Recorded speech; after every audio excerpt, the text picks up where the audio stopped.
Alright, so what's going on, everyone? Welcome to the channel. Very quick video. Wanted to give you guys a quick update on my California Duster saga.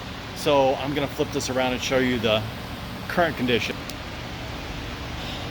So you can see, like, all this area right here is all of the strands that I have lost just in dusting my vehicles.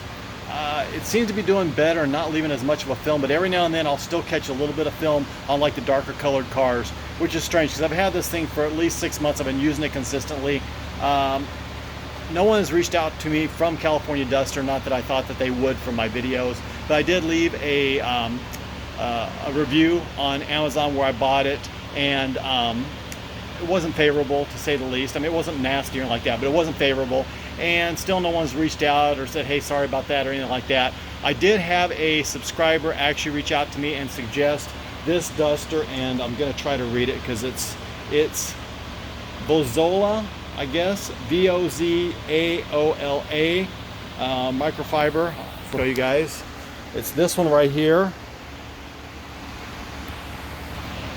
And I finally took it out of the bag. I've had it for several months. I laid it on some newspaper. It didn't look like any oil came off of it or anything like that. And so I went on ahead and I used it. I just dusted off all the vehicles in the shop, which is about 17 right now.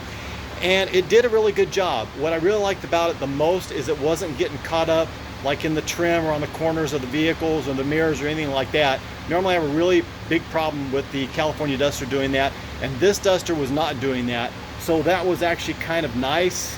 Like I said, the cars weren't very dusty, so it could get worse as I use it a little bit more. I don't know how long it's going to last or what have you. I'll try to update you guys maybe in a couple weeks or a couple months after I've used it a little bit more and had a little more experience with it. But so far, I really like the Duster, and I don't remember the subscriber's name that actually reached out to me and suggested that I buy this duster. But if you're watching this video, definitely thank you very much. I appreciate it. So far so good. So far it's a definite thumbs up.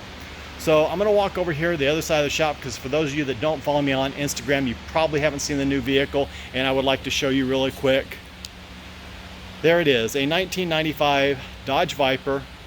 Not going to get into a lot of details about the car because I will be doing a video on the car, but yeah, I've had it for maybe about a week now. It's a lot of fun. I mean, as with all the vehicles, a lot of fun. So I will be doing a video on that really soon. I think the next video is probably going to be on the Cadillac, the XLR, and then I still have the Cyclone, and then I'll get into this. Another vehicle I may be letting go, I got a little frustrated with it, so I'll just update that, is my 34 Ford Coupe. Possibly, I don't know. I'm not as irritated with it today as I was yesterday, but I sent over to the shop for Eddie to do some things to it, and this was like a month ago, and it's not Eddie's fault, but everything that I wanted to have done to this car, he couldn't do for some reason or another. And you know, some of the things like the gas gauge is not working, so the gas tank's got to come out, and that looks like that's going to be a much bigger job than really either Eddie or I want to get into. The trunk right here is power, and the motor is just really not strong enough to lift it up all the time. Sometimes it does, sometimes it doesn't, sometimes it needs help. Most of the time it's just better to have somebody back there holding on to it and pushing up.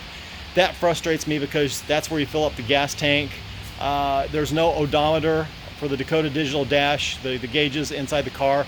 That's a little frustrating to me, so because at least I can set an odometer and, you know, figure, okay, 100 miles and I need to put gas in it or whatever. So I'm a little frustrated with the car. Like I said, not as bad as I was yesterday when it first came home and I first was dealing with all this stuff. So I do have it up for sale. It's on Craigslist right now. If someone makes me a good offer on it or a good trade offer, I'll go ahead and let it go. But if not, I think I'll go ahead and maybe try to figure out the whole trunk thing and getting the trunk working and getting it to where it lifts up unassisted. And then I'll try to put maybe something in there for an odometer to where I can keep track of the miles driven. That way I know when to fill it up. You know, fuel gauge, I might just be as simple as just changing out all the gauges. I don't really know, but I really didn't want to go to that expense and that trouble. It's something I could do, but I don't know. I'm having mixed feelings about it. It's a beautiful car. It really, really is. I mean, it really is a beautiful, beautiful car. I like it. It drives great. Air conditioning probably could blow a little colder. I think it needs another charge, but walking around it. It really is a nice vehicle, and it does even look better in person. But I don't know. Like I said, I'm kind of on the fence about that right now. So we'll see what happens. You never know. It could go. There could be a new vehicle. But if not, plenty of new vehicles to deal with as it stands right now. So, okay, going on 5 minutes, after 5 minutes actually. So I'm going to end the video right now. I didn't mean for it to be this long. Sorry, I tend to ramble. I know that. You guys tell me that all the time. I will stop. So as always, don't forget to like, share, and subscribe.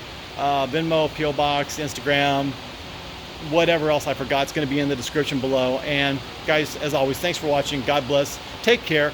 Have an absolutely amazing day.